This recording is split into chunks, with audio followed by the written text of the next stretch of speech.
The nervous system and sense organs. So नाम से ही आपको चैप्टर के बारे में बहुत कुछ पता चल गया होगा। So what is nervous system और what are sense organs? Can you just think about it for a while? आप दिन भर इतने सारे काम करते हो, राइट? इतनी चीज़ों को आपका ब्रेन कंट्रोल करता है। आप ब्रेन को कंट्रोल नहीं करते हो, बेसिकली आप कोई चीज़ सोचते हो, फिर वो ब्रेन रिस्पॉन्स करता है, या कोई आपको इमोशंस आपके हर्ट करता है, या आप खुश होते हो, सैड होते हो। यानी कि बेसिकली हम सब living organ, not only human being, हम सब लिविंग ऑर्गेनिजम्स किसी ना किसी स्टिमुलाई को रिस्पॉन्ड करते हैं। और इस एबिलिटी, ये एबिलिटी हमारा to respond to the stimuli, ये हमारा मेन कैरेक्टरिस्टिक्स है। येस और no? In day to day life we are responding to the stimuli. What is a stimuli? Anything to which we, it can be a touch, it can be a emotion to which we respond, or our body responds. Okay? And all living organisms have a basic need to control their system. Okay? सारे जो living organisms होते हैं उनका basic need होता है अपने system को control में रखना, हमारे बॉडी को कंट्रोल में रखना। यस और नो? कंट्रोल ही नहीं, कोऑर्डिनेशन में रखना। यानी कि जो सोच रहे हैं वो करना, ऐसे नहीं कि हम सोच कुछ और है और हम करें कुछ और। यस और no? In this chapter basically we are going to study about nervous system structure. In that we are going to study about the structure of neuron, central nervous system, autonomous and peripheral nervous system, यानी कि 3 में divided है। Sense organs के बारे में हम पढ़ेंगे, neurons, part of neurons के बारे में पढ़ेंगे। Okay? Structure of brain, external, internal, सब। Okay? Also voluntary and involuntary actions, diagrammatic representation of reflex arc. Okay? Different between peripheral and autonomic nervous system, difference between neural and acquired reflex, external and internal structure and functions of eye and ear, यानी कि basically year को पढ़ेंगे, आई की defects को पढ़ेंगे। Okay? Sound या perception of sound कैसा होता है बाय ह्यूमन ईयर, वो पढ़ेंगे। हमारे बॉडी के मेंटेनेंस, बैलेंस मेंटेन करने में ईयर का क्या रोल है, यानी कि हमारे कान हमारे बॉडी का बैलेंस मेंटेन करते, ये क्या तरीका है, आई मीन ये कैसा होता है, ये हम पढ़ेंगे। Okay? So let us start. So as I said, introduction में ही मैंने आपसे बताया था कि हमारी बॉडी की एबिलिटी है to respond to a stimuli is the fundamental characteristic of all living organism. Yes or no? All living organisms have a basic need to control their system. सबके पास ये रिक्वायरमेंट है ही है कि अपने बॉडी को control में रखें। सेल्स और organs of the body do not work independently. हमें ये समझना चाहिए कि हमारे बॉडी में जो सेल्स हैं, जो ऑर्गन्स हैं, वो इंडिपेंडेंटली नहीं बिहेव करें, अपने ऊपर नहीं बिहेव करें, उनको कोई कंट्रोल कर रहा है। Their activities are controlled and coordinated. What do you mean by control? कैसे करना? जैसे हम टीवी को कौन कंट्रोल करता है? Remote control. हम जो कमांड देते हैं या वही वो टीवी करेगा, राइट? चैनल चेंज करते हैं तो चैनल चेंज हो जाता है।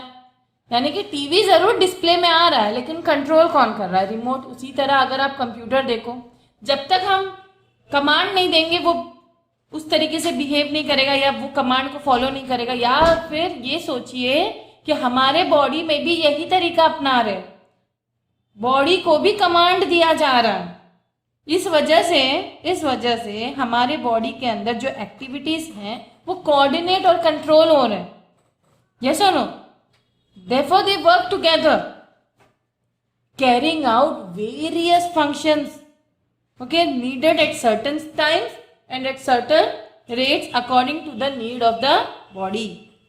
ओके?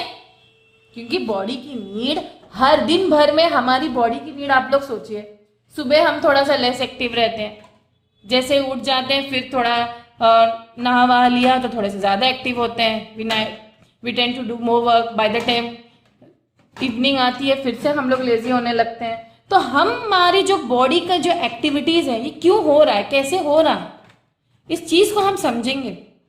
यहाँ पे एक टर्म दिया गया है coordination, specially in mammals is achieve through two systems, okay, with its own particular role. Coordinate करना यानी कि तालमेल से चलना, और इस तालमेल को चलाने वाला कौन है? ब्रेन, हमारा नर्वस सिस्टम। और स्पेशली जो नर्वस सिस्टम है it deals with the rapid and short lasting responses, whereas the endocrine system जो है brings about slower long lasting responses. तो शॉर्ट लास्टिंग रिस्पॉन्सेज कौन डील करता है? Nervous system. Long lasting responses कौन deal करता है? Endocrine system. और ये दोनों कोऑर्डिनेशन में चलते हैं। अब नर्वस सिस्टम में एक्चुअली होते क्या है? Nervous system consist of the cells, then what else? Nervous system अगर हम बेसिकली कहेंगे तो क्या क्या उसमें होते हैं? उसमें होगा cells, right? What else do you have in your nervous system? Also the tissues, right? Cells and tissues, you have cells and tissues. It conveys the information between sensory cells and organs. It controls and coordinates the different systems of the body. So अगर हम major functions को detail में discuss करेंगे तो main function लग क्या रहा है आप लोग को कि कंट्रोल और कोऑर्डिनेट करना वेरियस बॉडी एक्टिविटीज को। देखो बॉडी एक्टिविटीज दो टाइप की होती है, वॉलंटरी और इनवॉलंटरी। वॉलंटरी वो होती है जो बॉडी जिसको ब्रेन कंट्रोल कर, नहीं ब्रेन नहीं, जो हम मतलब हम कंट्रोल करें, जो हमारा कमांड कंट्रोल करे। फॉर एग्जाम्पल किसी को स्लैप करना, आप हाथ उठाओगे, राइट? किक मारना आपके कंट्रोल में है। जब आप नहीं चाहोगे आप नहीं किक, अपने आप तो आपका पैर उठता नहीं है, बैठे बैठे उठ जाता है क्या? आप बैठे बैठे किसी को किक मार दो, अरे अपने आप हो गया, क्या आप बोल सकते हो? कोई मानेगा नहीं, क्योंकि पता है वो आपके कंट्रोल में। लेकिन सडनली आप कह दो, आपका मन करे हार्ट को स्टॉप करना, क्या आप हार्ट बीट को स्टॉप कर सकते हो? कमांड कर दो या सोच ही लो, ब्रेन को मैसेज आप दिमाग में सोचो कि मुझे हार्ट बीट स्टॉप करना, या अपना जो नेचुरल प्रोसेसेस है डाइजेशन वगैरह स्टॉप करना, ये नहीं हो पाएगा because it's not in a control, it's involuntary function, these are involuntary function, right? तो मेन फंक्शन नर्वस सिस्टम का है कंट्रोल और कोऑर्डिनेट करना, किसको? Both voluntary and involuntary activities of the body. Second function है to regulate the internal environment of the body. Body के अंदर भी एक एनवायरनमेंट है, वैसा वाला एनवायरनमेंट नहीं कि ट्रीज और वो सब है। एनवायरनमेंट यानी कि बेसिक जो हमारे बॉडी के ऑर्गन्स में जो प्रोसेसेस चल रहे हैं, या टेम्परेचर है, या ये सारी चीज़ों को भी मेंटेन करना होता है। Okay, to react to the environment through the sense organs. We react to the stimuli in the environment. Yes or no? A tiger comes, we stand there only or what? What you will do when a tiger comes near you? आप तो उल्टे पैर भागोगे। क्यों? क्योंकि आप response कर रहे हो स्टिमुलाई को। स्टिमुलाई यहाँ पे टाइगर है, उसको देख के आप डर गए, आपको मैसेज मिला कि भाग जाओ भाई, बहुत डरावनी चीज है। ओके, एक चींटी आ रही है आपकी तरफ, आप क्या करोगे? वहीं बैठे रहोगे। यस और no? Because you know it won't cause you any harm. So this is what you are thinking, and the body is coordinating and obeying that command, especially the brain, the nervous system. Okay, it enables us to remember, to think and to reason out. So this is what reasoning out किया आपने, आपको पता चला कि tiger इतना खतरनाक है तो भागो, चींटी खतरनाक नहीं है या एंट खतरनाक नहीं है तो मत भागो। तो यानी कि you know to reason out also. अगर आपने एक एंट देखा और तेज भागे तो लोग तो कहेंगे तो he is mad. Yes or no? Because you are perceiving things and then reacting to the stimuli. You are not just reacting to the stimuli the way you want, because you are reasoning it out. You are thinking it in a logical manner and then behaving towards the stimuli. Yes or no? Okay, good. So which is that scientific, I mean if you अगर इस branch को हम नाम दे, branch के study को नाम दे तो क्या कहेंगे हम? Neurology. Neurology is the scientific study of nervous system and the receptor organs and related disease. हम नहीं कहते कुछ भी दिमागी प्रॉब्लम हो तो न्यूरोलॉजिस्ट के पास जाते हैं। यस और नो? तो बेसिकली तो चलो हम देखते हैं कौन इन सब का जिम्मेदार है। जो बेसिक यूनिट हमारा है नर्वस सिस्टम का, वो है neuron. This is the neuron. It is yes, it is a structural and functional part of the nervous system, right? Each neuron mainly consists of 3 distinct regions. The cell body, this is your cell body. Cell body का ये सब साइटॉन्स है, तो एक जो नीचे जाता है वो एक्सॉन है, और ये जो आप देख रहे हो these are dendrites, right? And most of these cell bodies are located in the brain or the spinal cord. तो कहाँ अक्सर रहते हैं ये सब न्यूरॉन्स? इस टाइप के सेल बॉडीज हमें ब्रेन और स्पाइनल कॉर्ड में दिखते हैं. स्पाइनल कॉर्ड यानी कि हमारी बैकबोन. ओके, तो अगर सेल बॉडी को और डिटेल में पढ़ें तो ईच सेल बॉडी और साइटॉन में क्या क्या होता है आप देख सकते हैं. न्यूक्लियस होता है, और बताइए ये होता है surrounded by granular what, cytoplasm. ये थोड़ा ग्रैन्युलर होता है, तो आप यहाँ पे ग्रैन्यूल्स दिखा सकते हो. ओके, इसमें निस्लस ग्रैन्यूल्स होते हैं. तो ये जो ग्रैन्यूल्स होता है निस्लस बोलते हैं उसको. इसमें आरएनए ज्यादा होता है. ओके, जो प्रोटीन सिंथेसिस करते हैं. आरएनए का काम क्या होता है? राइबोन्यूक्लिक एसिड उसका फुल फॉर्म होता है, और उसका जो फंक्शन होता है प्रोटीन सिंथेसिस होता है. Okay, typical cell organelles like lysosomes, mitochondria and Golgi complex are found in the cytoplasm. Okay, cytoplasm में क्या क्या होता है, कौन कौन से सेल ऑर्गेनेल्स है, that also I mentioned. Okay, only centrosome is absent in the nervous cells. अगर क्वेश्चन आया तो which cell body is not there or which cell organelle is not present in the cell body, the answer will be only centrosome, because these cells have lost the ability to divide. Centrosome उन cells में होते हैं जो divide करते हैं, और ये वाले cells डिवाइड नहीं करते, इस वजह से इसमें centrosome नहीं है. Okay, the cell body controls the metabolism in the axon and dendrite. तो जो भी हमारा मेटाबॉलिक एक्टिविटीज है, ये मेटाबॉलिज्म होना है, वो कौन कंट्रोल करता है? हमारा एक्सॉन और डेंड्राइट, जो सेल बॉडी का ही पार्ट. तो डेंड्राइट्स बेसिकली क्या होते हैं? They usually highly branched extension of the cytoplasm. You can see here, yes और नो? ये साइटोप्लाज्म का ही एक्सटेंशन है, हाईली ब्रांच्ड भी है. यस और no? Okay, they branching nature allows them to reach the tiniest part of the body. हर body के पार्ट में ये पहुंच जाता है, ताकि हर बॉडी से नर्व इम्पल्स ले सके. इम्पल्स लेना यानी कि एक तरीके से मैसेज लेके ब्रेन को देना, right? Axon is a single long thin fibre. Can you see this? Yes, highly specialised to conduct nerve impulses away from the neuron और मस्कुलर ग्लैंडुलर टिश्यू.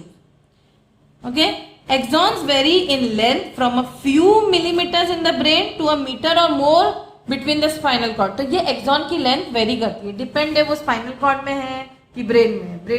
ब्रेन में थोड़ा फ्यू मिलीमीटर्स होते हैं, spinal cord और toes में लंबे होते हैं. Okay, axon is enclosed by a white multi-layered sheet called the myelin sheath. So if you see this, you can draw it in this way also, like this also we can draw. This is the myelin sheath. Okay, it's a multi-layered sheet. Axons without the myelin sheath covering are called non-myelinated axons. ऐसे जरूरी नहीं कि इसमें covering हो, covering ना हो तो वो नॉन माइलिनेटेड हो गए. और इनके बीच में जो ये नोड्स होते हैं, यही हमारे नोड्स ऑफ रेनवियर कहलाते हैं, the gaps between the myelin sheath. And what is the function of the myelin sheath? Myelin sheath increases the speed of nerve impulse conduction and also insulates the axon. What is insulate? Prevent mixing of impulses in the adjacent fibers. Okay. Types of neurons. So this is an important part now we are going to study. There are 3 main types of neurons: sensory, motor and connector neurons. See, sensory neurons are also called as efferent neurons. Motor neurons are called as efferent neurons, and connector neurons, they interconnect sensory and motor neurons. Okay. तो sensory neuron का main function क्या है? ये transmit कर जो भी impulses मिलते हैं from the receptors to the brain, ये ट्रांसमिट करते हैं ब्रेन और स्पाइनल कॉर्ड तक. यानी कि अगर मुझे किसी ने पिन पोक कर दिया, अगर ये तो अगर सुई होती तो और लगती, राइट? तो यहाँ पे ये सेंसरी न्यूरॉन हुआ जो मुझे इम्पल्स देगा ब्रेन तक. यहाँ से जाएगा ब्रेन तक, मैसेज जाएगी कि बाबा आपको पिन चुभी है, या तो ब्लड आ रहा है, कुछ एक्शन लो या हाथ हटा दो वहां से. तो ये एफरेंट फाइबर्स हैं जो हमारे ब्रेन तक या स्पाइनल कॉर्ड तक मैसेज पहुंचाते हैं कि there is an impulse which you have received. Now what does the motor neuron does? जो मोटर न्यूरॉन्स हैं, जो मैसेज ब्रेन से आता है उसको वापस लेकर आता है यहाँ पे, जहाँ पे स्टिम्युलाई ने आपको टच किया है, और वहां से एक मोटर एक्टिविटी होती है, यानी कि you tend to do some motor, you will remove your hand from there, you go to take an injection. अगर आप बच्चों को ले जाओ इंजेक्शन लेने के लिए, क्या करते हैं वो लोग? हाथ हाथ हटाते हैं ना, जैसे उनको प्रिक किया जाता है, या रोते हैं. तो ये क्या है? ये मोटर न्यूरॉन का काम है जो एक्शन प्रोड्यूस करता है, या रिएक्शन कह सकते हो आप, to be specific. Okay. And connected neurons क्या करते हैं? ये दोनों सेंसरी और मोटर न्यूरॉन्स को इंटरकनेक्ट करते हैं. मोटर और सेंसरी न्यूरॉन्स बेसिकली जो ब्रेन एंड स्पाइनल कॉर्ड में, okay, which are located in the brain and spinal cord. I hope you have understood both all these three types of neuron. But based on the structure also, neurons can be divided into following types. First is unipolar neuron, next is bipolar neuron, and then you have multipolar neuron. Unipolar, bipolar, multipolar. What is unipolar? It has a single and very short fiber. As I said, neurons के fiber छोटे बड़े होते हैं, तो जो short fiber के होते हैं वो unipolar हुए. ओके, ये इमीडिएटली डिवाइड होता है क्योंकि छोटा है. डेंड्राइट्स इसमें एब्सेंट होते हैं अक्सर. बाइपोलर न्यूरॉन, इसमें 2 रीजन्स होते हैं, एक्सॉन एंड डेंड्रॉन. ओके. और multipolar, the cyton is branch at many point, thus forming many poles. You can see all the 3 types का डायग्राम यहाँ पे आपको नोटिस करो. Bipolar, unipolar and multipolar. Okay, good. You can take a screenshot. Now let us move further to actually know the conduction of nerve impulse. So actually ये nerve impulse conduction होता कैसे? Between each of the axon's terminal fibers and the dendrite of other neuron. If I specifically tell you all, अगर ये एक neuron है, ठीक है, ये न्यूरॉन है, इसका ये एंड पॉइंट है, राइट. यहाँ पे दूसरा न्यूरॉन स्टार्ट होता है और इन दोनों के बीच में सिनेप्टिक क्लेफ्ट होता है.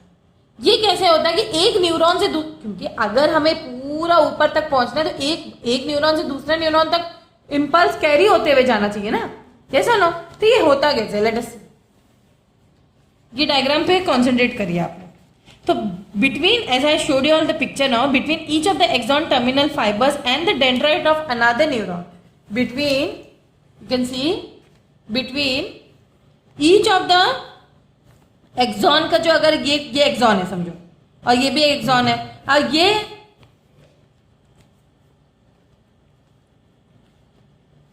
यहां पे आप लोग देखिए, ये क्या है? ये हमारा साइटोन है. साइटोन से नीचे चला गया एक्सॉन है. एक्सॉन नीचे जाते जाते दूसरा हमारा साइटोन है. इन दोनों के बीच में ये एक्सॉन हुआ, ये साइटोन हुआ. कि साइटोन और एक्सॉन, यानी कि एक्सॉन के जो टर्मिनल फाइबर्स है, जो एंड पॉइंट्स है, और डेंड्राइट नेक्स्ट न्यूरॉन का स्टार्टिंग पॉइंट होगा ना, डेंड्राइट्स उसके स्टार्टिंग पॉइंट होंगे. इन दोनों के बीच में एक गैप होता है, उसको हम कहते हैं सिनेप्टिक गैप. क्या कहते हैं?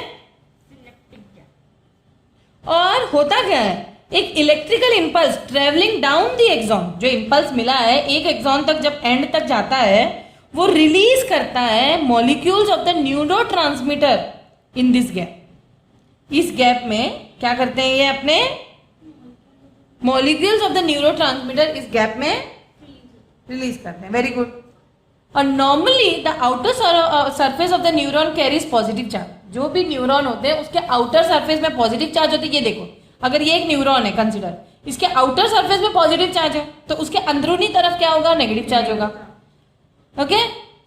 और इस स्टेट को normally the outer surface neuron carry positive, this state is called polarised state. Okay. और यहाँ पे ये जो पॉजिटिव होता है, ये Na+ आयंस होते हैं outside the axon membrane. Na+ ही होता है, आप लोग को पता ही है. पॉजिटिव होता है, पॉजिटिव आयन होता है, राइट. तो पोलराइज स्टेट में कैसे कंडक्ट कर रहा है? देखो किस तरीके से ये जा रहा है. जब वो एक्साइट होगा तो कैसे जाएगा? बेसिकली है क्या? तो फंक्शन कैसा होता है? Helps in passing information from one neuron to another. अगर हम सिनेप्स का फंक्शन कहें तो वो कंडक्शन ऑफ नर्व इंपल्स करते हैं from one axon to another, one neuron to another.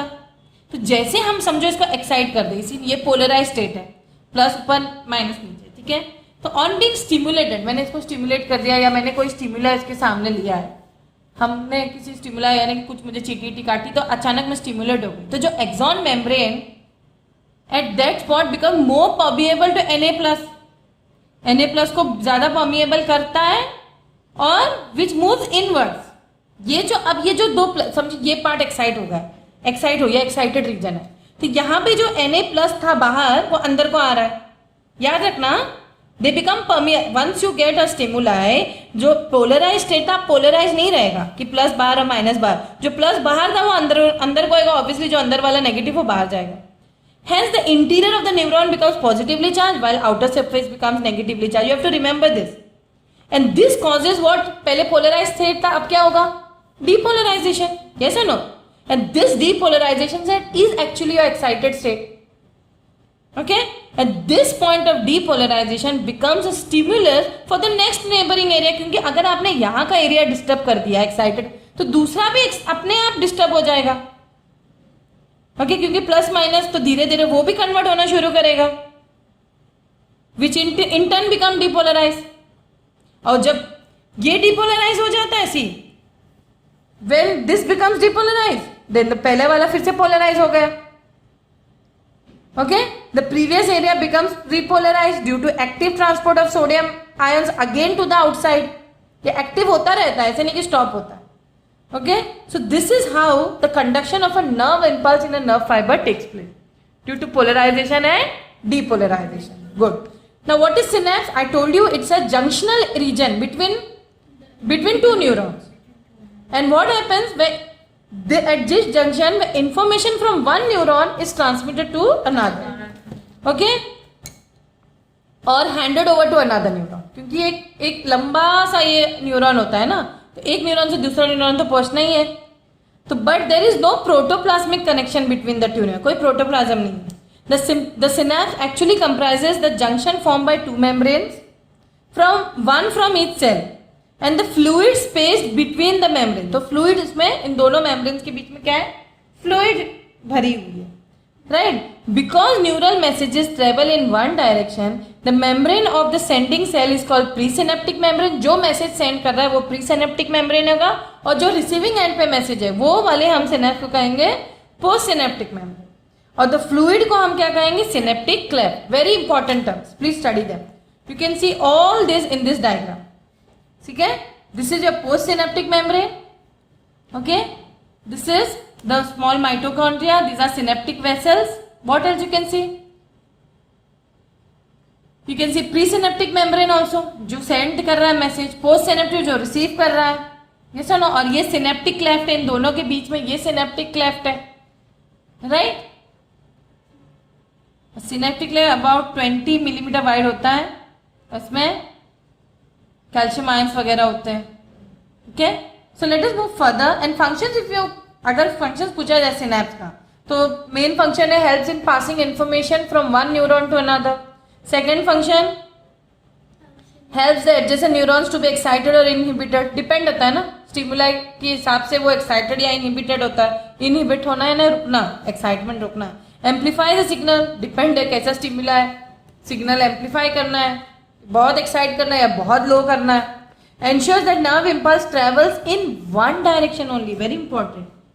इसीलिए इसी नर्वस सिस्टम, जैसे घर में अगर इलेक्ट्रिक वायरिंग में गड़बड़ हो तो वो सही से पंखा चलेगा नहीं या सही से मशीन चलेगी नहीं, उसी तरह अगर आपके भी नर्वस सिस्टम या न्यूरॉन्स में गड़बड़ हो तो ये भी, क्योंकि एक नर्व इम्पल्स है, हमारे इलेक्ट्रिकल वायर में इलेक्ट्रिकल इम्पल्स जाता है, और हमारे नर्वस सिस्टम में या नर्व फाइबर्स में या न्यूरॉन्स में नर्व इम्पल्स जाता है। इनमें भी अगर कोई गड़बड़ी हो तो नहीं आप लोग को दिखता है, कुछ लोग इनअप्रोप्रिएट बिहेव करते हैं, क्योंकि हम नहीं कहते उनका कुछ ढीला है, या काइंड ऑफ, तो यही ढीला होता है, इसको ढीला नहीं करना होता है, इसको हमेशा टाइट रखो, आई मीन फिट रखो। Nerves, what are nerves then? तो what are nerves? Nerves are thread like glistening white structures that emerge from the brain and the spinal cord and then branch out to almost all parts of the body. यानी कि एक nerve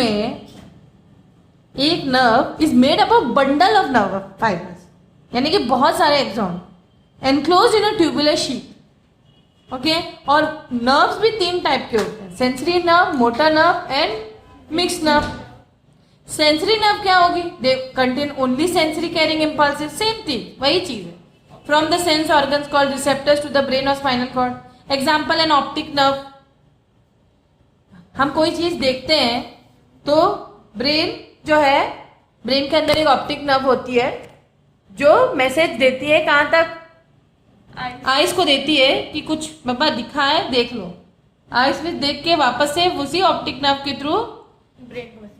हाँ, तो यही होता है sensory nerve, optic nerve होगा। तो आई जो देखती है वो ऑप्टिक नर्व के थ्रू जाता है ब्रेन में, ब्रेन इंटरप्रीट करता है। तो ये हुआ हमारा सेंसरी नर्व। मोटर नर्व क्या होगा?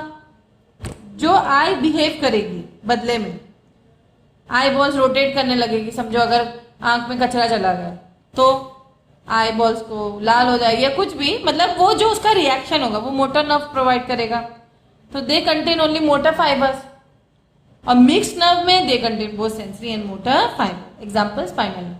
तो major divisions of the nervous system are the brain, very very important. ये जो मेन पार्ट है हमारा human nervous system is divided into CNS and PNS, that is central nervous system and peripheral nervous system. Okay, central nervous system हमारे further divided है brain और spinal cord में। Brain is further divided into cerebrum, cerebellum and medulla oblongata. Okay, and peripheral nervous system is further divided into somatic and autonomic nervous system. और somatic nervous system is divided into cranial and spinal nerve. देखो total कितने होते हैं? 43 pairs of nerves होते हैं somatic nervous.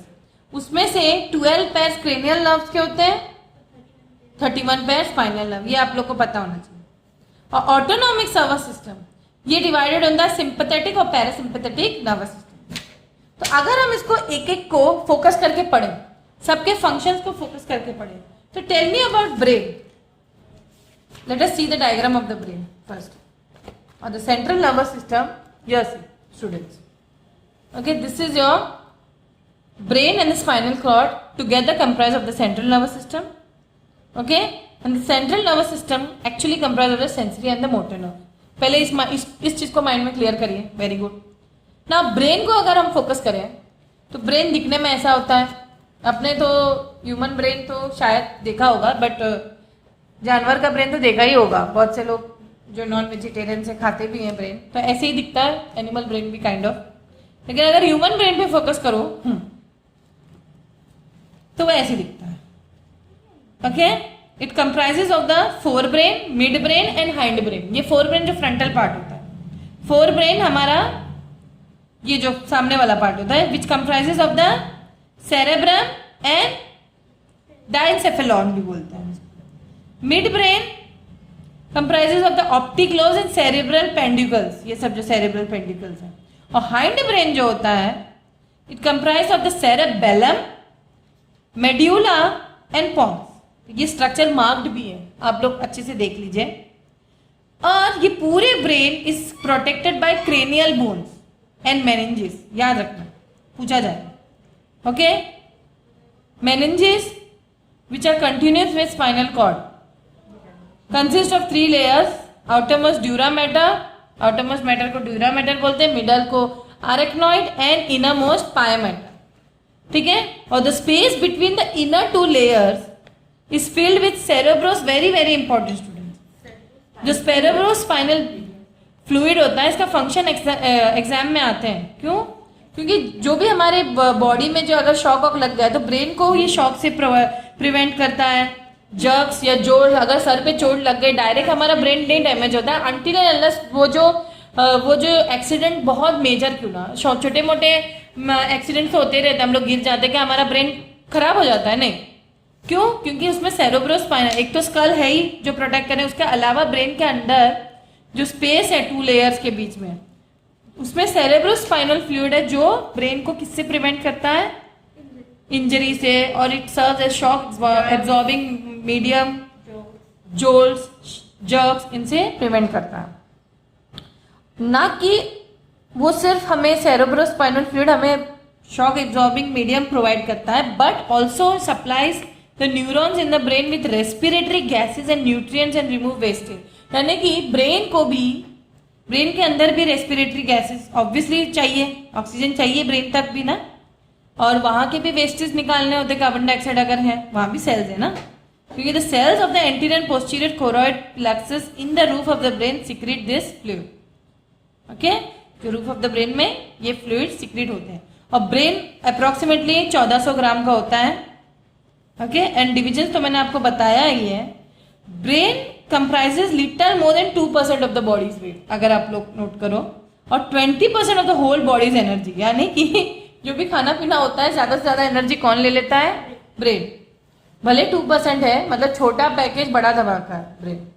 Okay, fore brain को अगर हम डिटेल में डिस्कस करें, ये समझो जो आपका जितना भी इंटेलिजेंसी है, जितने भी जो कहते हैं दिमाग वाले इंसान हो, उनका अगर सेरेब्रम चंगा है तो वो चंगे हैं। ये हेरिडिटरी भी हो सकता है या पढ़ पढ़ के भी हो सकता है। चंगा होता है पंजाबी वर्ड फॉर मस्त है। Okay, so it consist of cerebrum, diencephalon and olfactory lobe. तो cerebrum basically is the largest part of the brain. Okay, and is divided in right and left halfs. दो हाफ्स में divided है, right और left hemisphere. These are connected together by sheet of nerve fibers called corpus callosum. What is it called? Corpus callosum. ये question आता है कि दोनों side of the brain, जो लेफ्ट और राइट हाफ्स हैं हेमिस्फीयर ऑफ द ब्रेन या cerebral hemispheres जो हैं, वो कैसे कनेक्टेड है? Corpus callosum. इसका बहुत बार क्वेश्चन आया है एग्जाम में। The wall of cerebrum has two regions again. Outer region is called the cortex and contain cell bodies of neurons and greyish in colour. Okay, इसीलिए आउटर रीजन को grey matter कहते हैं। और इसमें बहुत सारे रिजेस एंड ग्रूव्स हैं, आप लोग यहाँ देख सकते हो, इसे फोल्डिंग्स है, यही रिजेस और ग्रूव्स बोलते हैं इसको।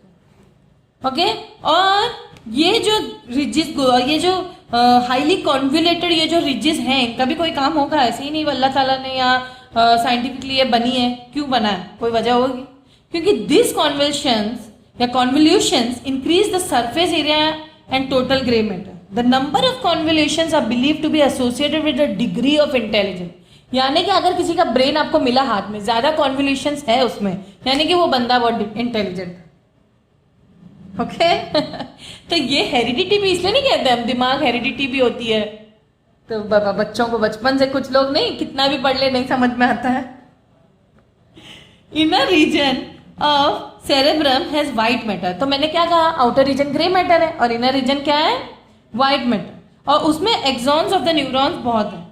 Cerebrum is the seat of consciousness. अगर फंक्शन की बात करें तो जो थिंकिंग, मेमोरी, रीजनिंग, मैंने कहा ना, जिसका सेरेब्रम चंगा वो बंदा चंगा। Perception and stimulus, interpretation, everything is dealt by cerebrum.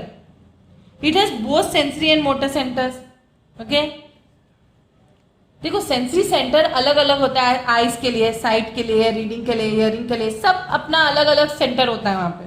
Okay, pen के लिए, प्रेशर के लिए। इसीलिए ना एक जगह भी खराबी हो, कभी कभी मेडिसिन हम लोग ऐसे लेते हैं कि पेन वाले सेल्स को हम लोग बंद कर दें, हिंडर कर दे, तो हमें पेन महसूस नहीं होता है। और कभी कभी हम लोग बीमार होते हैं तो किसी के ब्रेन इंजरी हो जाती है, उनको पर्टिकुलर साइट पे अटैक हो जाता है या खराब हो जाता है, इस वजह से वो रीड नहीं कर पाते या पैरालाइज हो जाते हैं। ये सब चीजों को आप लोग को गौर देना है। Okay, the motor areas belong to the, अब यहाँ मोटर एरियाज भी हैं, जैसे कि स्पीच, मूवमेंट, लोकोमेशन, ये सब, ये भी यही डील करता है। There are also silent areas, जो memory, intellectual, imagination, foresight, emotions, moods etcetera. यानी कि आप देख सकते हो हमारा सेरेब्रम, प्लीज इसको बचा के रखिए और इसको नरिश करते रहिए, अच्छा खा पी के भी। Okay, now since I told you the cerebrum is divided into two hemisphere और two cerebral hemisphere, left and right. Left का अपना फंक्शन है और राइट का अपना फंक्शन है, इसलिए जो स्पेशली जो राइट हैंडेड होते हैं, हम लोग नहीं कहते कि दोनों हाथ से काम क्या करो, ताकि दोनों ब्रेन काम करते रहे, दोनों साइड, यानी कि सेरेब्रल।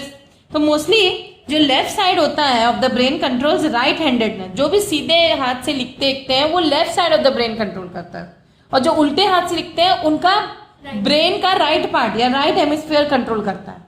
ठीक है। तो जो left side of the brain controls right handedness, spoken, written language, सब कुछ, न्यूमेरिकल, साइंटिफिक स्किल, रीजनिंग। और जो राइट हैंड होते हैं, जो राइट हैंड वाले होते हैं, सॉरी, जो राइट साइड जो होता है ब्रेन का, वो लेफ्ट हैंडेडनेस लोगों को या लेफ्ट हैंडेडनेस को कंट्रोल करता है, like musical, artist, awareness, insight and imagination. यहां से आप ये देख सकते हो जो लेफ्ट हैंड वाले होते हैं वो बहुत जो राइट साइड का अपने मतलब आप देख सकते हो, जो लेफ्ट हैंड साइड और राइट हैंड साइड के लोगों में भी आप लोग डिफ्रेंशिएशन कर सकते हो, है ना। राइट साइड वाले ज्यादा इंटेलिजेंट आपको दिखता नहीं, जो लेफ्ट हैंड वाले होते हैं वो ज्यादा रीजनिंग और अवेयर लोग होते हैं, आर्टिस्टिकली अवेयर होते हैं। Okay, cerebrum is the storehouse of past experiences which may be recalled during dreams or hypnotization। इसीलिए डे टू डे एक्टिविटीज जो होती है वो हमारे ड्रीम्स में भी आती है, और जब भी हमें हिप्नोटाइज किया जाता है, जो भी हमारे सेरेब्रम में मेमोरीज हैं वही हमें हिप्नोटाइजेशन में या ड्रीम्स में दिखते हैं। Now what is diencephalon? It lies concealed by the cerebrum. Okay, cerebrum में कंसील्ड रहता है वो। ओके, आप देख सकते हो यहाँ पे डायनसेफेलॉन मार्क्ड है, ये सेरेब्रम है हमारा। अब मैं दिखाती हूँ डायग्राम आप लोग को। ये रहा हमारा सेरेब्रम है, उसी में देखो फोर ब्रेन के अंडर ही आता है, ये थैलेमस और हाइपोथैलेमस डायनसेफेलॉन के अंडर आता है, यानी कि ये part. Okay okay, very good. Let us discuss its function. It has two parts, thalamus and hypothalamus. Thalamus is concerned with relaying sensory impulses except those of smell and regulation, जो भी sensory impulses उसको relay करता है। Hypothalamus coordinates various autonomic activities of the body including water balance, control of pituitary gland, body temperature, blood pressure etcetera. यानी कि जो हमारे autonomic activities जो हमें हाइपर या हमें लो करते हैं, ऑटोनॉमिक एक्टिविटीज देखो दो टाइप के होते हैं, सिंपैथेटिक, पैरासिम्पैथेटिक, वो हम आगे डिटेल में डिस्कस करेंगे। लेकिन ये जो डायनसेफेलॉन है उनको कंट्रोल करता है, स्पेशली थैलेमस। डायनसेफेलॉन में एक कैविटी है जिसको हम कहते हैं थर्ड वेंट्रिकल।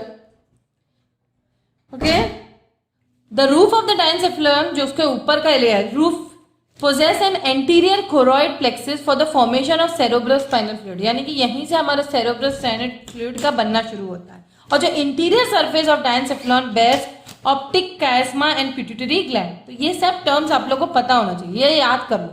ऑल्फैक्टरी लोब्स, हम इनके डिटेल में नहीं जाएंगे क्योंकि आप लोग अभी 10th स्टैंडर्ड में हो। डिटेल में जब आप डॉक्टर्स या फ्यूचर में रिलेटेड टू बायो कुछ करोगे रिसर्च, तो आप ब्रेन के अंदर जा सकते, आई मीन रिसर्च कर सकते। Olfactory lobes. So olfactory, you know, is the term is related to smell. So ये जो olfactory lobes हमारे कहाँ पे होते हैं? Again, olfactory lobes हमारे कहाँ होते हैं? ब्रेन के किस पार्ट में? सेरेब्रम में ना? नहीं, फोर ब्रेन में सेरेब्रम, डायनसेफेलॉन और olfactory lobes होते हैं। So these are a pair of small club-shaped solid structures lying on the lower surface of the cerebrum. I showed you all now olfactory lobes in the diagram. Olfactory lobes are connected with relay of sense of smell. Okay. So as I said, olfactory lobes are connected with the relay of sense of smell. So students, what is relay? Relay is nothing but to relay means to send or transfer something. Relay means to send और transfer. Basic English आप लोग को आनी चाहिए। Transfer something.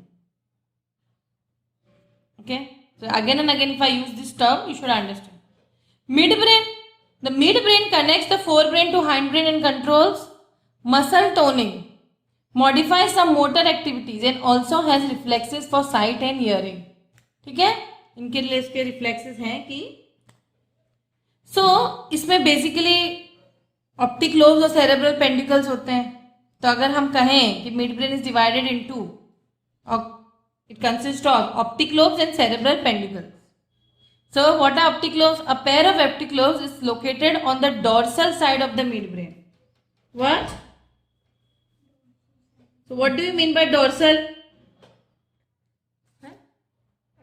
So what did I say? A pair of optic lobe is located on the dorsal side of the midbrain. In biology, remember students, dorsal means the upper surface of an animal or a part. Okay, and ventral, even in animal kingdom chapter में dorsal ventral word बहुत आता है, ठीक है, और ventral मतलब lower और the opposite side of that particular, या आप कह सकते हैं लोअर और वेंट्रल सरफेस। ठीक है, तो हम डोर्सल वर्ड बीइंग और लोकेटेड नियर के लिए भी यूज कर सकते हैं, या ऑन ऊपर के लिए भी यूज कर सकते हैं, या अपर सरफेस के लिए भी यूज कर सकते हैं, और वेंट्रल यानी कि lower surface. Okay, towards the back of posterior part में। ओके, वेंट्रल हम डोर्सल आप लोग चाहे तो लिख सकते हो एज बायोलॉजी स्टूडेंट, आप लोग को ये टर्म्स पता होना चाहिए। डोर्सल यानी कि आप अपर सरफेस लिख सकते हो। ओके ओके, और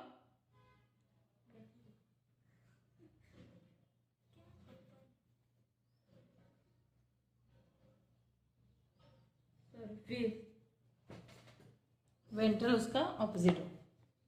ओके,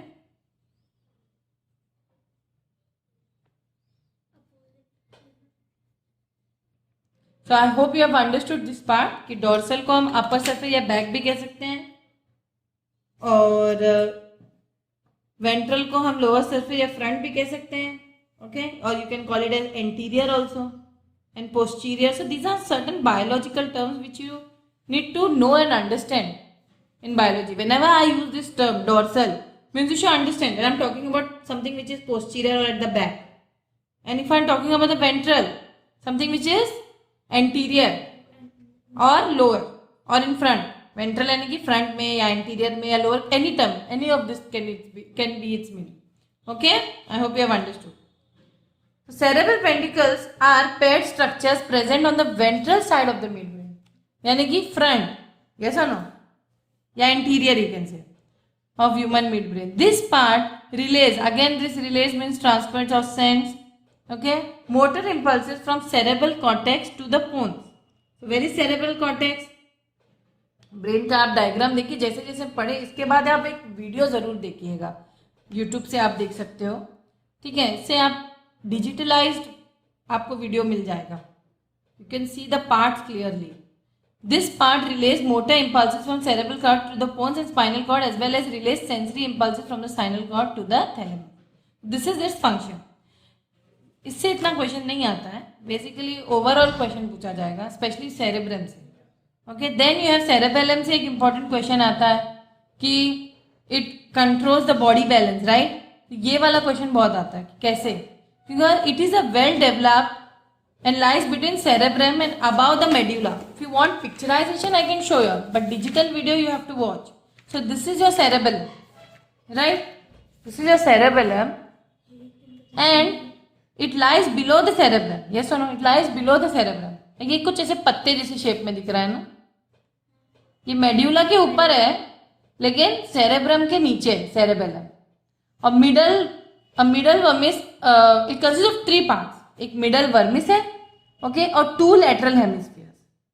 तो 2 hemisphere possess numerous furrows, furrow जैसे नहीं दिख रहे हैं आपको, फरो तो पता है ना, से अंदर अंदर जाने वाला, बहुत सारे फरोज होते हैं। लेकिन इसमें कॉन्वोल्यूशंस, देखो कॉन्वोल्यूशन, जो हमारे कॉन्वोल्यूशंस होते हैं वो अलग टाइप के होते हैं, और ये जो फरोज होते हैं एक से डीप होंगे, इसीलिए मैं कह रही इसका डिजिटल वीडियो देखना जरूरी है।